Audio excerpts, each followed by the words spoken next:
মানুষের কথা না বললে আজকের এই সফলতাটাই আসলে ব্যর্থ হয়ে যাবে।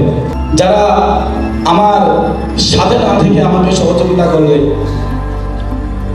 যাদের প্রতিটা রেজিস্টার্ড কাস্টমার, যাদের প্রতিটা র্যাঙ্ক, প্রতিটা পরিশ্রম, প্রতিটা ঘাম, প্রতিটা ফলো আপ, প্রতিটা ক্লোজিং এর বিনিময়, প্রত্যেকটা অ্যাকশন, প্রত্যেকটা কাজ আমার কাজে, আমার সফলতার এক একটা স্টেপ পরিবর্তন হয়েছে। আজকে আমি নাম বলতে গেলে অনেক সময় দরকার এবং নির্দিষ্ট কাউকে আমি মেনশন করতে চাই না। আমি মনে করি আমার এই সফলতার পেছনে আমার টিমে যতটা লোক জয়েন করেছে, 8 star, bronze lion, 7 star, 6 star, 3 star, যারা আছে এবং দেশিত নাই, যে মাত্র 26 টিভি দিয়েও চলে গিয়েছে, আমি মনে করি প্রত্যেকটা মানুষের অবদানের বিনিময়ে আজকের আমার এই চ্যাম্পিয়ন তৈরি হচ্ছে। আজকের দিনে আমি সবাইকে স্মরণ করতে চাই, সবার প্রতি আমি কৃতজ্ঞ।